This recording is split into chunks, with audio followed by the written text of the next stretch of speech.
The bank manager's eyes went wide the moment he saw my card. Not the normal kind of wide, the kind where someone's entire face changes, where their professional mask slips for just a second and you see real shock underneath. His hand froze halfway to picking it up from the counter, and for a moment, the whole elegant marble lobby seemed to hold its breath. "Lock the doors," he said quietly to his assistant. I stood there with my single suitcase, my jeans still wrinkled from where Patricia had shoved me against the hallway wall 3 hours ago, my shirt spotted with coffee that Thomas had accidentally spilled on me during their celebration toast. Behind me, through the massive glass windows, I could see Thomas's car in the parking lot. All 3 of them were out there, Thomas, Patricia, and Diane leaning against the hood, laughing, taking pictures like they were on some kind of victory vacation. They'd followed me here, probably expecting me to beg some friend for money or try to cash a worthless check. The electronic locks throughout the building began clicking into place. Click, click, click. The sound echoed in the quiet space, and I watched the other clients, only 3 of them, all dressed in expensive suits, turn to look with confusion and alarm. "Miss Bennett," the manager said, and his voice was different now. Respectful, almost reverent. "It's been a very long time." I wanted to smile, but my face felt frozen. Instead, I just nodded. "But I'm getting ahead of myself. You need to understand how I got here standing in this bank with everything I own in one suitcase, while my husband and his sisters waited outside to watch me fail. You need to understand what led to this moment. 6 months ago, everything looked normal. At least, it looked like what had become my normal over 7 years of marriage. I woke up at 6 every morning in the small bedroom Thomas and I shared in his house. And yes, it was his house, as his mother loved to remind me, because his name was on the deed, and I'd contributed nothing to the down payment. I made breakfast. I packed Thomas's lunch. I cleaned the kitchen while he got ready for work, and if I was lucky, he'd grunt a goodbye before leaving. If I wasn't lucky, he'd leave one of his mother's sticky notes on the counter. "Claire, the bathroom needs scrubbing." Or, "Claire, we're having dinner with my sisters Friday. Try to look presentable." I worked 3 days a week at the Harrison Public Library. I loved that job, loved the smell of books, loved helping people find stories, loved the quiet peace of it. Thomas hated that I worked there. "You have a degree and you're shelving books for $14 an hour, he'd say. It's embarrassing. I never told him what my degree was actually in. He assumed I'd barely finished high school because that's what I'd let him assume when we met 7 years ago. In reality, I had a master's degree in literature from a private university, but telling him that would have led to questions I wasn't ready to answer back then. The thing is, when I met Thomas at that coffee shop 7 years ago, I'd just turned 27. I'd inherited my family's entire estate 2 years earlier when my parents died in a car accident. My father, a cardiac surgeon. My mother, a pediatrician, both gone in one terrible moment on a rainy highway. They left me everything: their medical practice building, their investment portfolios, their properties, their life insurance. At 25 years old, I suddenly had more money than I knew what to do with. And I was terrified that anyone who knew about the money would see dollar signs instead of me. Terrified that I'd never know if someone loved me or loved my bank account. So I made a decision. I closed all my active accounts, asked my parents' private banker to simply maintain and invest everything, and I started over. New city, simple job, ordinary life. I wanted to meet someone who would love me when I had nothing to offer but myself. Thomas seemed perfect at first. He was handsome, successful enough as a sales manager, charming when he wanted to be. He took me to nice restaurants, opened doors, said all the right things. When he proposed after 6 months, I said yes. I thought I'd found someone who loved me for me. The wedding was small, my choice, though Thomas's mother made sure everyone knew she thought it was disappointing that I had no family there, no big celebration, nothing fancy. I wore a simple dress from a department store. Thomas's family took pictures, but they all looked slightly embarrassed, like they were at a funeral instead of a wedding. The change started slowly. On our honeymoon, Thomas kept checking his phone, texting his mother. When we got back, he seemed disappointed that no mysterious family wealth had materialized. I thought maybe you had a trust fund or something, he joked. Except it wasn't really a joke. His mother, Margaret, started visiting weekly. Then twice a week, she'd walk through the house with her lips pursed, touching things like they were dirty, making comments. This furniture is very budget. You still haven't replaced these curtains? Thomas, darling. You work so hard. It's a shame Claire can't contribute more financially. Then his sisters joined in. Patricia, loud and aggressive, always dressed like she was about to close a real estate deal, which she usually was. She'd corner me at family dinners, asking pointed questions. So Claire, still at that little library job. Don't you want something more substantial? She'd drag out that last word, making it sound like an insult. Diane was worse because she pretended to be nice. She'd link her arm through mine and whisper things like, "You know, if you need money, there are better jobs than library work, though I suppose not everyone is ambitious."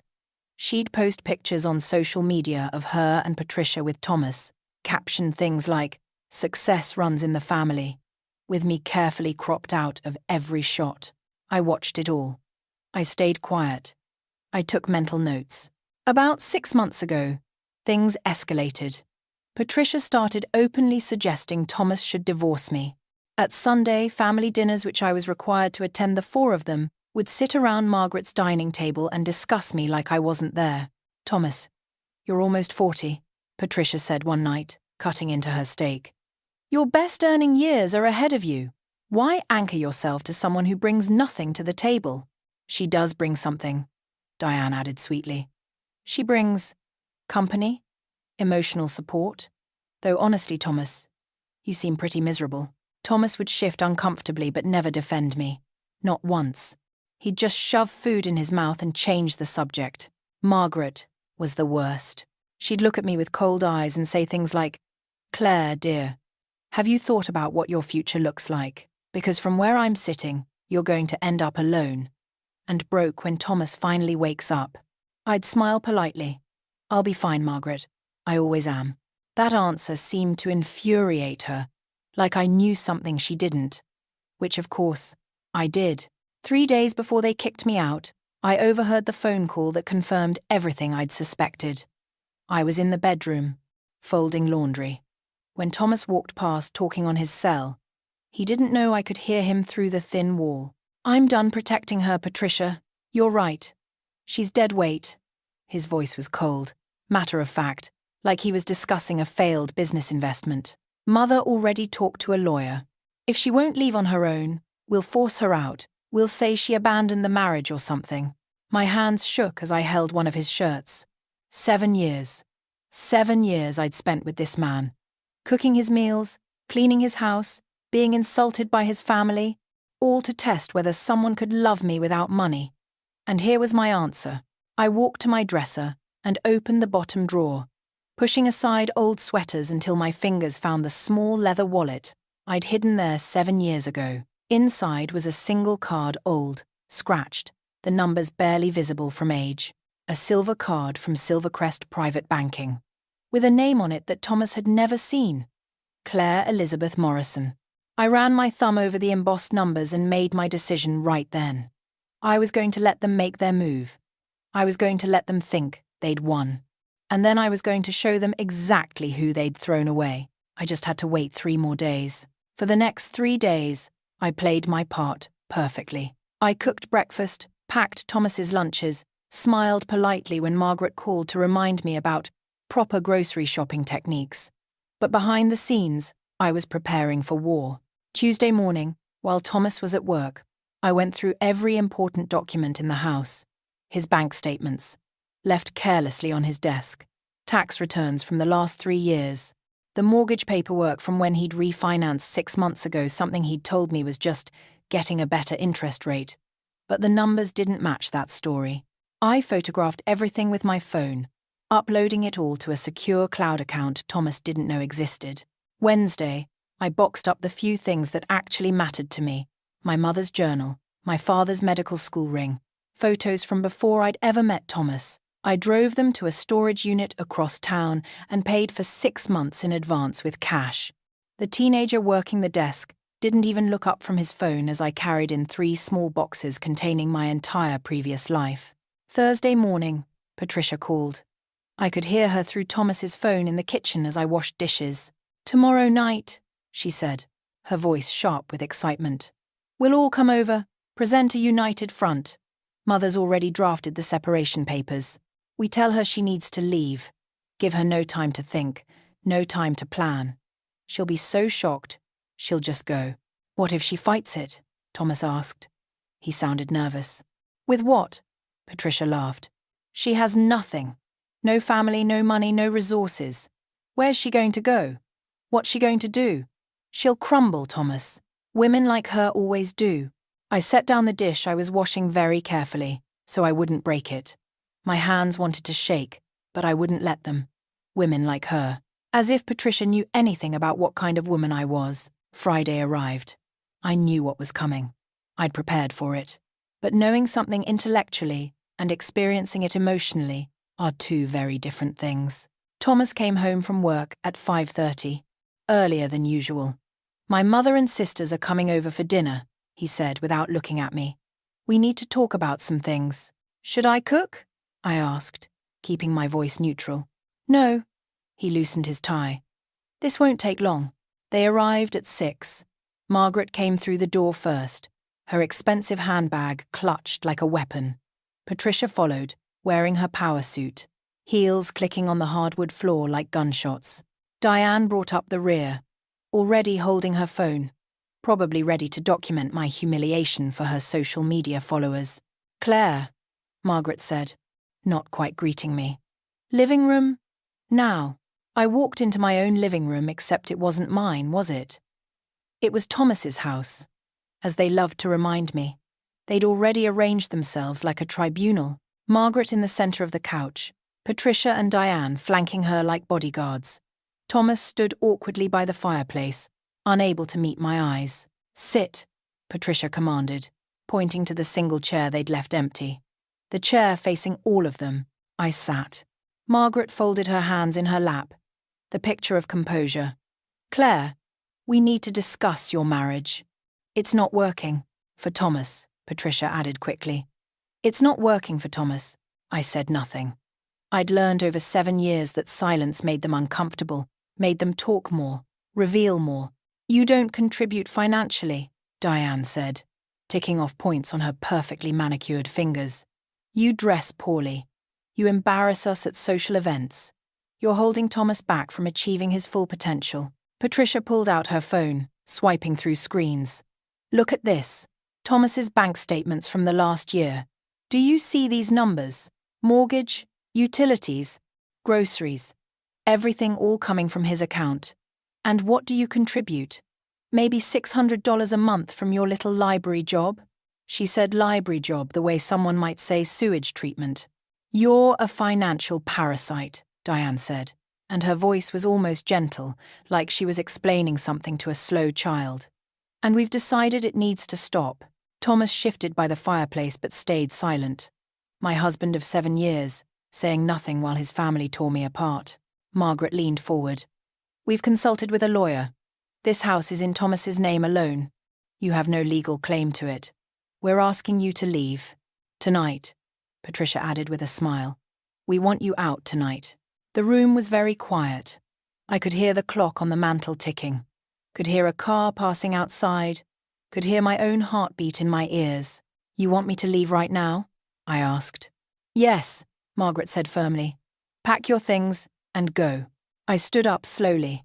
Patricia's smile widened. She thought I was about to cry, to beg, to break down the way she'd been hoping for. Instead, I simply said, "I'll pack a bag." The confusion on their faces was almost worth 7 years of abuse. Almost. I walked to the bedroom, and of course they followed me. All 3 women crowded into the doorway, watching like vultures as I pulled my suitcase from the closet. The same suitcase I'd taken on my honeymoon with Thomas 7 years ago, back when I'd still believed in fairy tales. "You won't need much," Patricia said, leaning against the doorframe. "I'm sure wherever you're going won't be very nice. Probably some women's shelter or a friend's couch." I pulled clothes from the dresser, folding them carefully. A week's worth of basics. Diane was recording on her phone now, narrating like she was doing a documentary. And here we see Claire packing up her pathetic belongings, about to leave the life she never deserved. Patricia started going through my things, pulling out items. My favorite sweater. You won't need this cheap thing into the trash. A photo frame with a picture of me and Thomas from our wedding. God, you looked so desperate even then, into the trash. A necklace my grandmother had given me. Patricia held it up to the light. This might be worth something. I'll take it to get appraised. She pocketed it right in front of me. Stole it, casually, while recording it on her sister's phone. Thomas appeared in the doorway, looking uncomfortable. Patricia, maybe what? Patricia whirled on him. Are you going to defend her now? After everything we've done to help you see the truth? Thomas's mouth closed. He looked at me, really looked at me, for the first time in months. I wondered if he saw anything in my face, any hint of what was coming, but I'd had 7 years to perfect my mask. He saw nothing. 30 minutes later, I stood at the front door with my single suitcase. Margaret held out a document, multiple pages, printed on official-looking paper. Sign this, she said. It's a voluntary separation agreement. You leave with what you're carrying, make no financial claims, and we'll process the divorce quietly. I looked at the paper, looked at the 4 of them standing there, united, triumphant. Patricia had her arms crossed, smiling. Diane was still holding her phone. Thomas looked relieved that this was almost over. Margaret looked satisfied, like she'd finally removed a stain from her family. I don't need to sign this, I said quietly. Patricia laughed. Oh, really? And what are you going to do? Hire a lawyer with your library salary? I'll be fine, I said. The same words I'd used so many times before. I have resources you don't know about. The laughter that followed me out the door was exactly what I'd expected. Mocking, cruel, dismissive. I heard Diane say, resources? She probably means her employee discount at the library. I loaded my suitcase into my car, a 10-year-old sedan I'd bought used. Nothing fancy, nothing that would raise questions. Through the living room window, I could see them celebrating. Margaret had opened a bottle of champagne. Patricia was taking selfies. Diane was posting something on social media. Thomas was drinking straight from the bottle, probably relieved that his family had handled the problem for him. I sat in my car for a moment, letting the reality wash over me. 7 years of my life with these people. 7 years of insults and degradation and being treated like garbage. And now, the final humiliation thrown out with one suitcase like I was nothing. I reached into my pocket and pulled out the old silver card. In the darkness of the car, I could barely see the numbers, worn almost smooth from age. Claire Elizabeth Morrison, account holder since 2018. I started the car and pulled out of the driveway. In my rearview mirror, I saw Thomas's car start up. Then I saw all 4 of them pile into it, Thomas driving. The 3 women squeezed into the remaining seats. They were following me. They actually thought this was going to be entertaining.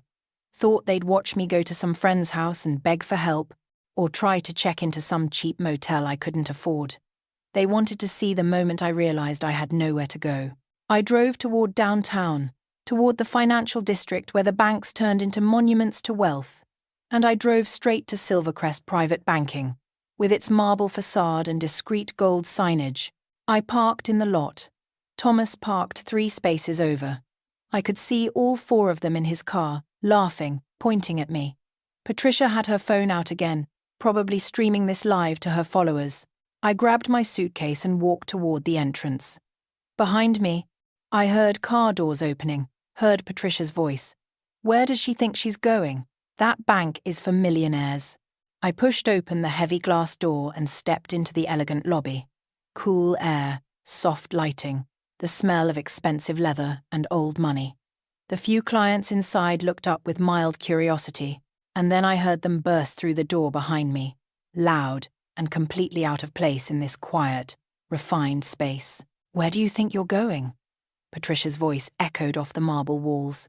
I walked up to the counter, set down my suitcase, and pulled out my card.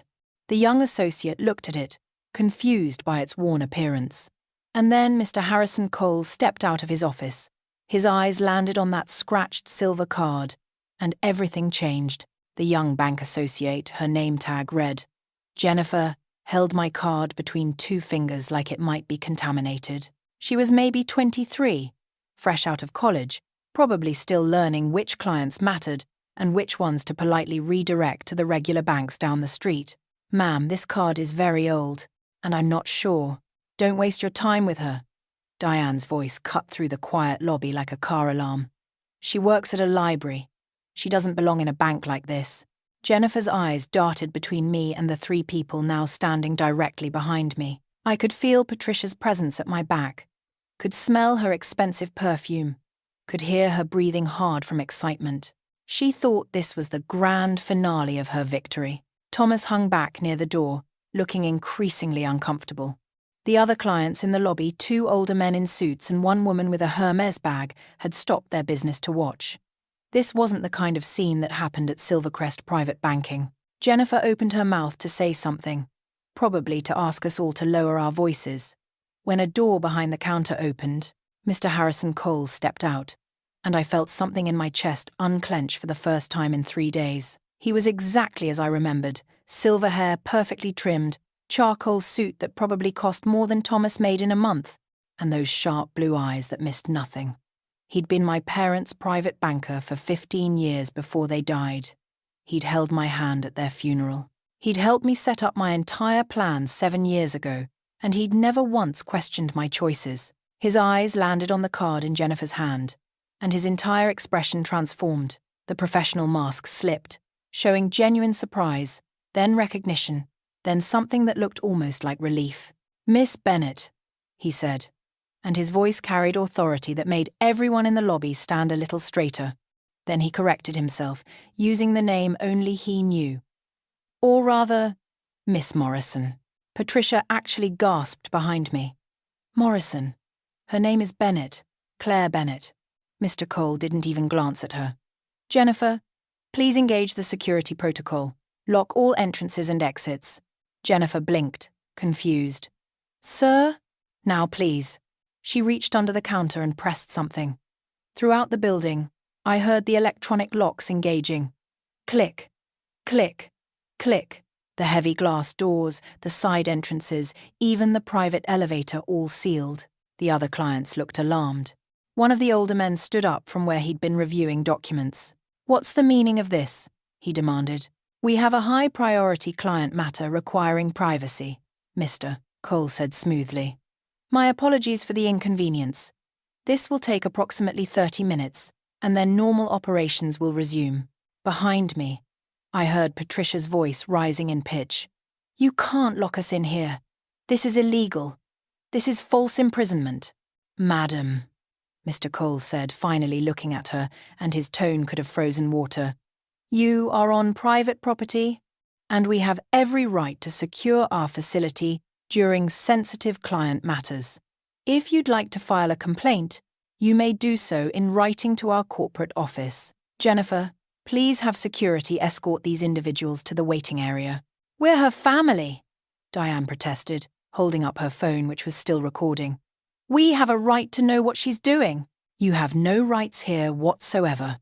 Mr. Cole's voice was calm but absolute. Unless you are account holders, which I can clearly see you are not, you will wait in the designated area, or you will be escorted from the premises and banned from this institution permanently. 2 security guards appeared from a side door, both tall, both wearing dark suits, both with the kind of presence that suggested they'd had military training. They positioned themselves between me and Thomas's family.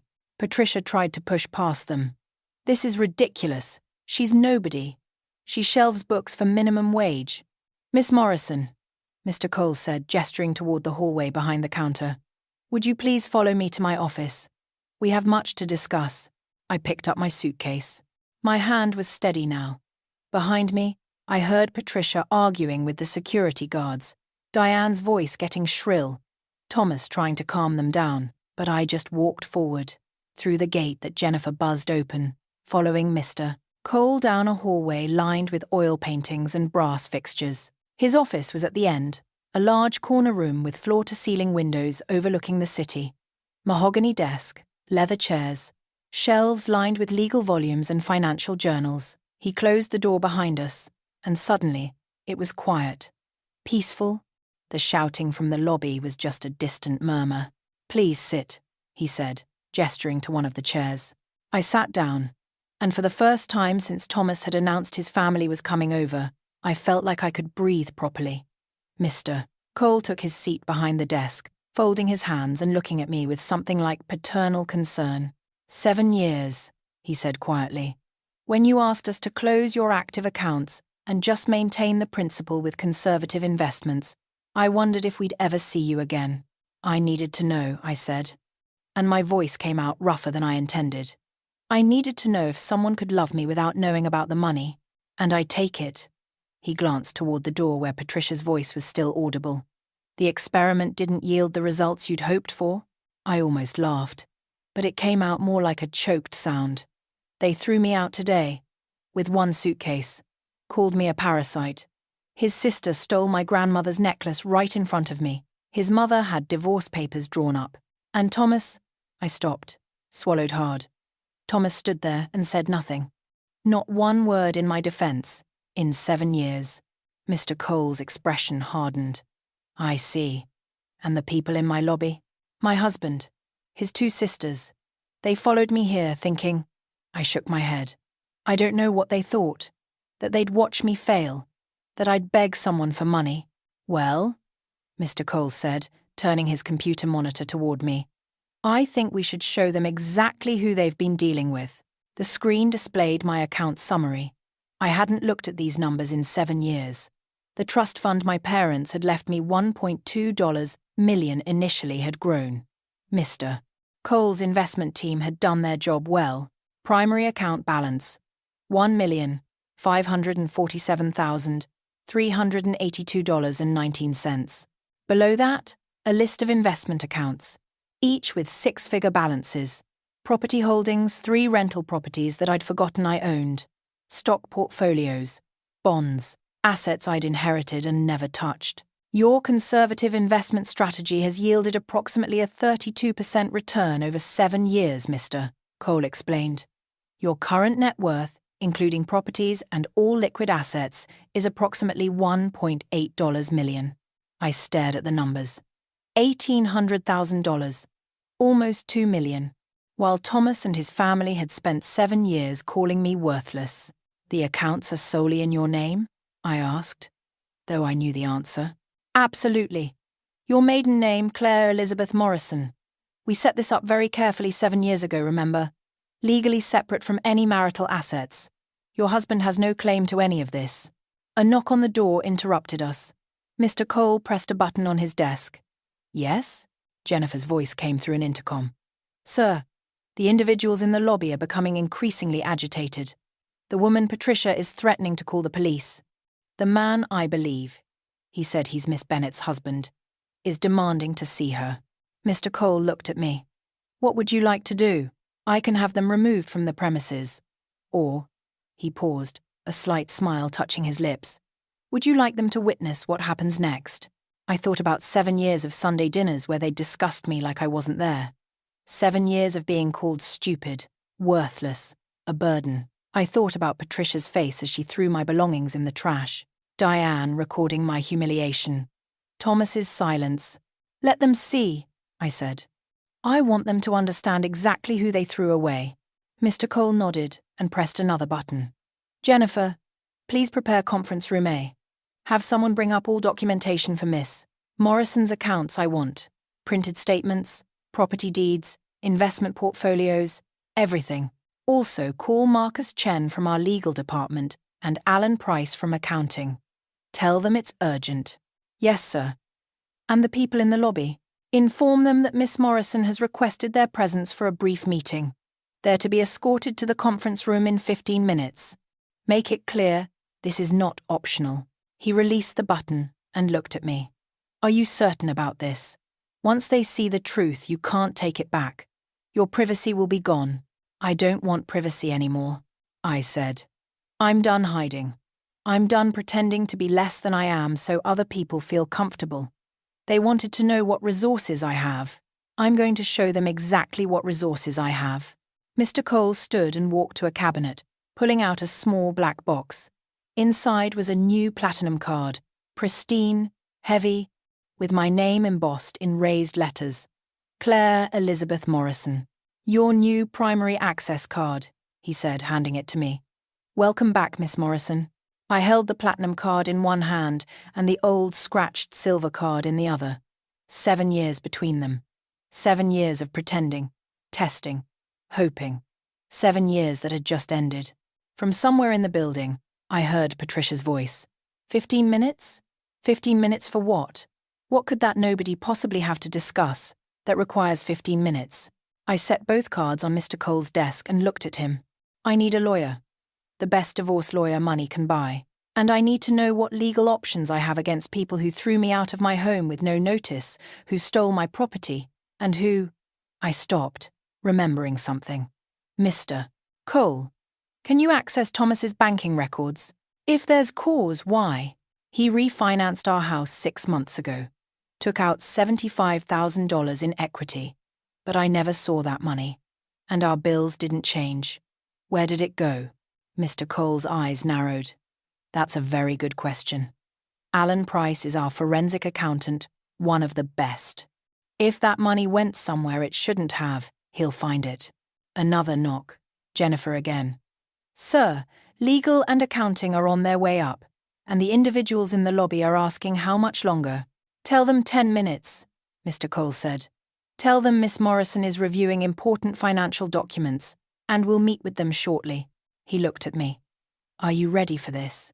I thought about Thomas celebrating with champagne, Patricia taking selfies, Diane posting about her victory on social media, Margaret's satisfied smile as she'd handed me that separation agreement. Yes, I said. I'm ready.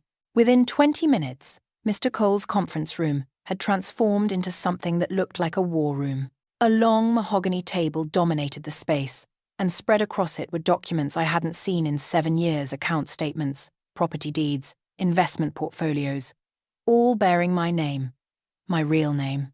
2 people sat across from me now. Miss Victoria Chen was maybe 45, wearing a sharp navy suit and looking at me with the kind of focused intensity that made me understand why Mr. Cole had called her.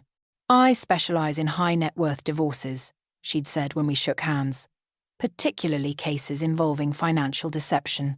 Beside her sat Alan Price, the forensic accountant, younger, maybe 35, already typing rapidly on his laptop. He had the eager energy of someone who loved solving puzzles, especially puzzles involving money that had gone missing.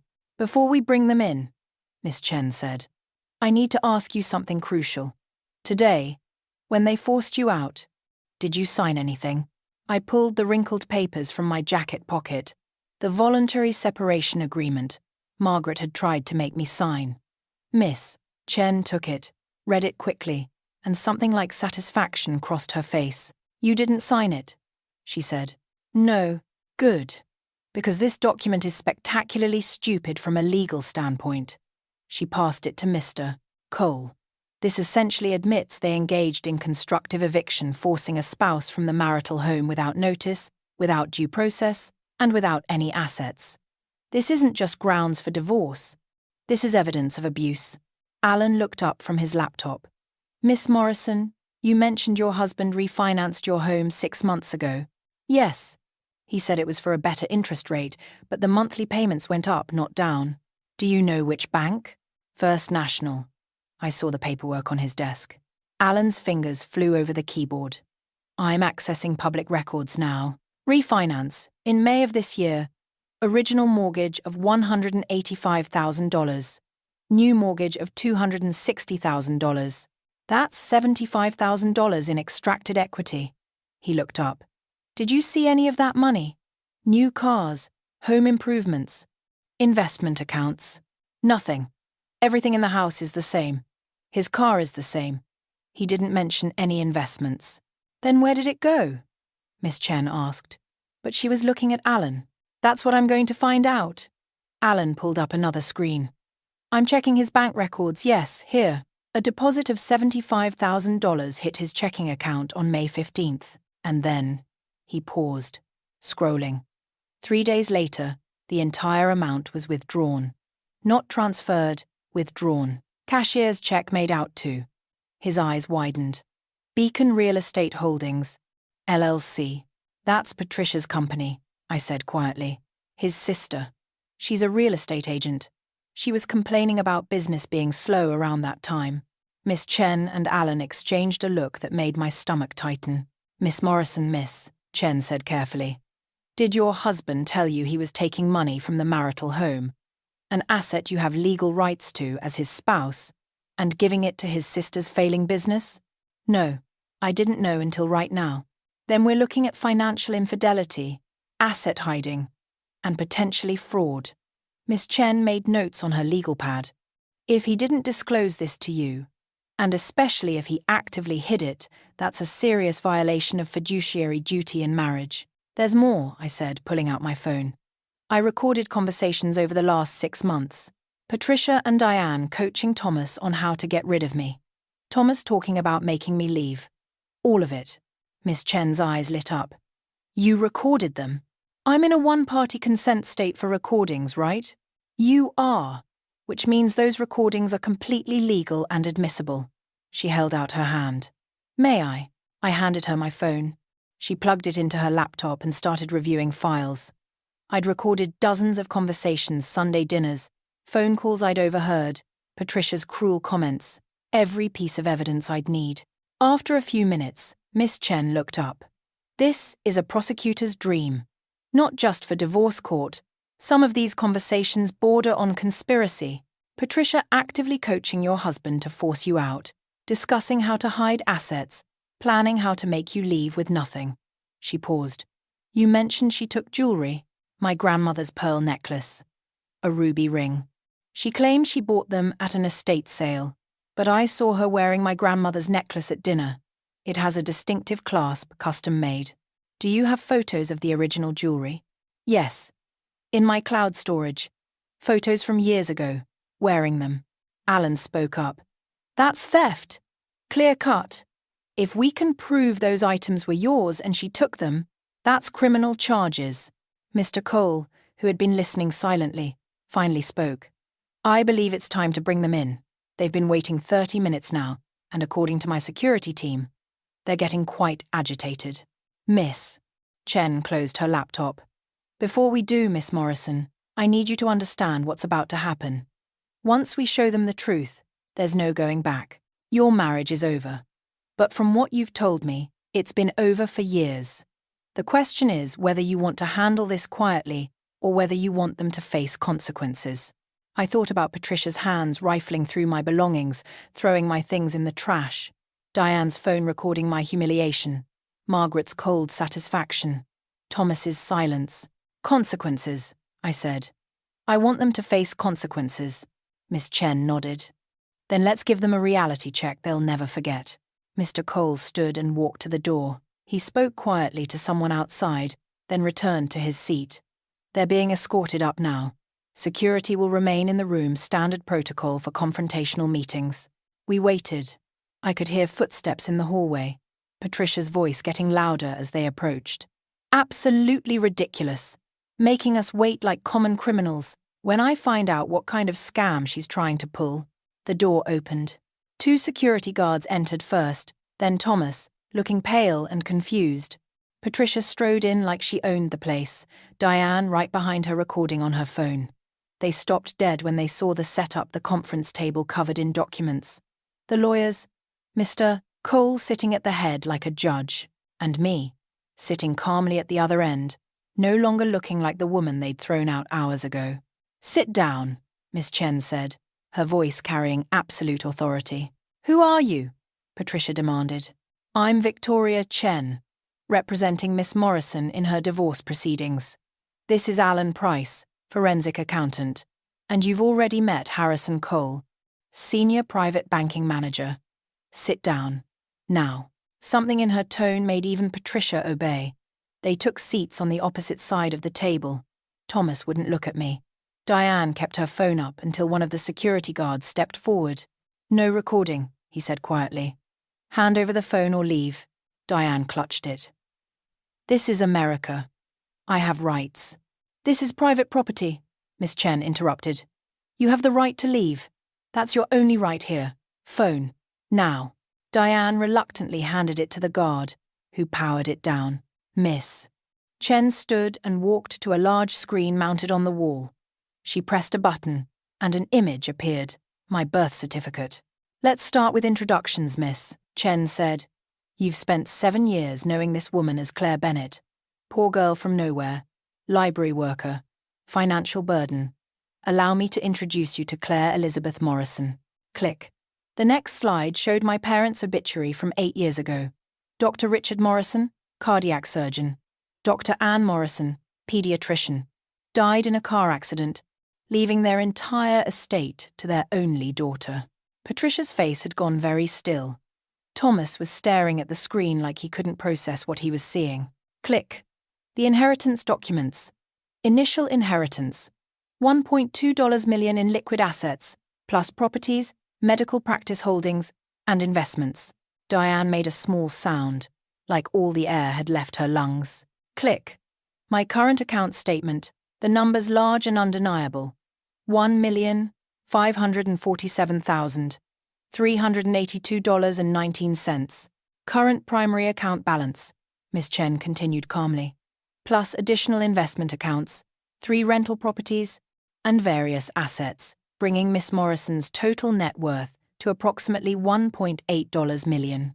The room was absolutely silent. Thomas had gone grey. Patricia's mouth was opening and closing, but no sound came out. Diane looked like she might faint. Miss Morrison married your brother 7 years ago, Miss Chen continued. After deciding to hide her wealth, to determine if someone could love her for herself, not her money. She maintained this deception for 7 years. And today, you threw her out of her marital home with 1 suitcase, believing she was worthless. Wait. Thomas finally found his voice. You've had this money the entire time? While I was working, paying bills, you were rich, I said quietly. Yes, Thomas, I was rich the whole time. I was testing you. Testing if you could love someone you thought had nothing. You failed. Patricia stood up abruptly. This is insane. If you had money, why didn't you contribute? I finished. Why would I contribute to a household where I was called a parasite? Where your mother left me notes about scrubbing toilets? Where you threw my belongings in the trash and stole my jewelry? Patricia's face flushed red. I didn't steal. My grandmother's pearl necklace, I said. Custom clasp. You're wearing it right now. Patricia's hand flew to her neck, where, indeed, my grandmother's necklace hung. That's theft, Alan said, speaking for the first time. Clear criminal theft. But let's talk about something even more interesting. He turned his laptop screen toward them. 6 months ago, Thomas refinanced the marital home and extracted $75,000 in equity. 3 days later, he gave that entire amount to Patricia's failing real estate company. The color drained from Patricia's face. That money was a marital asset, miss, Chen said. Thomas had a legal obligation to disclose that to his wife. Instead, he hid it and funneled it to his sister. That's financial infidelity and potentially fraud. I didn't, Thomas started, but Miss Chen held up a hand. We have recordings, she said. Miss Morrison recorded your conversations over the past 6 months. Patricia coaching you on how to force your wife out, discussions about hiding assets, plans to make her leave with nothing. All admissible in court. Thomas put his head in his hands. Patricia looked at me with something that might have been fear. Diane was crying silently. Here's what's going to happen, Miss Chen said. Miss Chen walked slowly around the table, her heels clicking on the polished floor. She stopped behind Thomas, and I watched him shrink in his chair. Thomas Bennett, you will sign divorce papers agreeing to a clean separation. Miss Morrison keeps all her assets which you never knew about and have no claim to anyway. You keep the house, though you'll need to explain to a judge why you refinanced it and gave $75,000 to your sister without your wife's knowledge. Thomas's head shot up.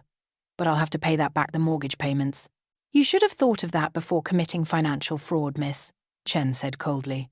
Additionally, you will return every cent of that $75,000, with interest, within 90 days. If you can't, miss, Morrison will place a lien on the house and force a sale to recover the marital funds you stole. I can't pay that back, Thomas whispered. Patricia's company, the money's gone. Then Patricia pays it, Alan said, looking directly at her.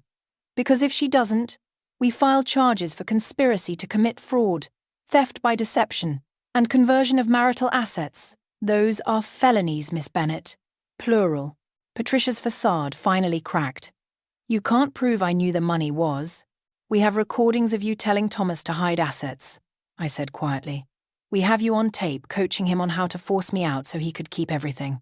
You knew exactly what you were doing. Miss Chen returned to her seat. Patricia Bennet, you will return the jewelry. You stole the pearl necklace you're wearing right now and the ruby ring. You will also provide a written apology admitting to the theft. If you do this within 72 hours, Miss Morrison won't press criminal charges. And if I refuse, Patricia's voice was defiant, but I could hear the tremor underneath. Then we go to the police. Grand theft, breaking and entering. We'll also audit your real estate company's books to see where that $75,000 actually went. I suspect we'll find some interesting discrepancies in your business practices. Patricia's defiance crumbled. She reached up with shaking hands and unclasped my grandmother's necklace, setting it on the table. It slid across the polished wood toward me.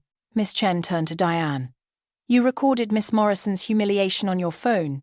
You posted content mocking her on social media. You participated in the coordinated effort to destroy her emotionally and financially. You will delete every photo, every video, every post related to today's events.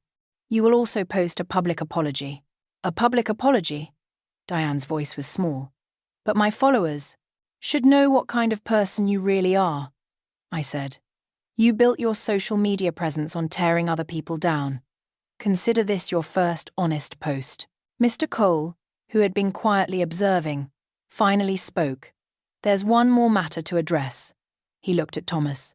When Miss Morrison married you, she could have lived anywhere, done anything, bought anything. Instead, she chose a modest life to see if you could love her without knowing about her wealth. You not only failed that test, you actively abused her, allowed your family to abuse her, and then conspired to throw her out with nothing. Thomas was crying now, silent tears running down his face. I didn't know. You didn't know she had money, so you treated her like garbage, I said, and my voice was steady even though my hands were shaking. That's exactly the problem, Thomas. You only value people for what they can give you. The moment you thought I was poor, I became worthless in your eyes. If I'd known, he started. If you'd known, you would have treated me better? That's not love, Thomas. That's not even basic human decency. That's just greed. Miss Chen placed a document in front of Thomas. This is a divorce agreement. No fault. Clean separation. You get the house. She gets her assets, which were always hers anyway. You have 60 seconds to sign it. What if I don't? Thomas asked, but there was no fight in his voice. Then we file a contested divorce and air all of this in open court. Miss Chen said, every recording, every financial transaction, every cruel word, it becomes public record. Your employer will find out. Your friends will find out. Everyone will know exactly what you did. Thomas picked up the pen with a trembling hand and signed. Just like that, 7 years of marriage ended with his signature on a legal document. Miss Chen collected the papers. You have 90 days to return the $75,000. Patricia, you have 72 hours for the jewelry and written apology. Diane, you have 24 hours to clean up your social media. If any of you fail to comply, we proceed with criminal charges. Are we clear? 3 heads nodded in miserable unison. One more thing, I said, and they all looked at me. Patricia, you still have a key to the house, Thomas's house now? I want it. Right now. Patricia fumbled in her purse and pulled out a key ring, removing a single key with shaking hands. She slid it across the table to Thomas, who stared at it like he'd never seen it before. You're all free to go, Mr. Cole said, standing. Security will escort you out. The 3 of them stood like zombies. Thomas paused at the door, turning back to look at me. Claire, don't, I said. There's nothing you can say that I want to hear. You had 7 years to be a decent person. You chose not to be. Now live with it. The security guards led them out. I could hear Patricia's voice in the hallway, shrill and angry, probably already trying to blame someone else. Diane was still crying. Thomas said nothing at all. When the door closed, I let out a breath I didn't know I'd been holding. My hands were shaking now, adrenaline flooding through me. You did well, Miss Chen said gently. That couldn't have been easy. It was easier than 7 years of being called worthless, I said. Over the next week, everything unfolded exactly as Miss Chen had predicted. Thomas lost his job not because of the divorce, but because his boss heard about the situation through the office gossip chain and decided Thomas's character issues made him unsuitable for a client-facing role. Patricia paid back the $75,000 by taking out a loan against her struggling business, which left her financially crippled. The ruby ring appeared at my lawyer's office with a typed apology so cold and minimal that it was almost funny. Diane's public apology went viral, but not in the way she'd hoped. Her followers turned on her, calling her cruel and fake. She lost thousands of followers in days and eventually deleted all her social media accounts. Detective Laura Hayes, who'd been assigned to investigate the case, called me 2 weeks later. "We're not pressing charges," she said, since everyone complied with the restitution agreement. "But Miss Morrison, what you did was impressive. Most people in your situation would have either stayed silent or exploded. You documented everything and played it perfectly." I had 7 years to prepare, I told her. Margaret called once, 3 weeks after everything happened. I almost didn't answer, but curiosity won. Claire. Her voice was different, smaller, uncertain. I wanted to apologize. For what specifically? I asked. For 7 years of treating me like trash? For raising your children to value money over people? For trying to force me out with nothing? Silence on the other end. Margaret, you taught your kids that people are only worth what they can give you financially. Now they're all paying the price for that lesson. I hope it was worth it. I hung up. She didn't call back. 3 months later, I stood in my new apartment, a beautiful high-rise I'd purchased outright, with floor-to-ceiling windows overlooking the city. The space was bright, modern, and completely mine. No Thomas. No judgmental in-laws. No more pretending to be less than I was. I'd quit the library job, though I'd donated enough money to fund their operations for the next 5 years. The staff threw me a goodbye party, and when they found out I was the anonymous donor who'd been keeping them afloat, several of them cried. Now I was working on something bigger, the Morrison Foundation, dedicated to helping people escape abusive relationships.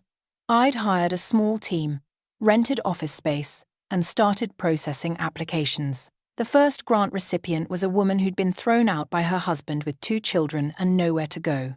I gave her enough to get an apartment, pay for childcare, and go back to school. "You're saving my life," she'd told me, crying in my office. "No," I'd said.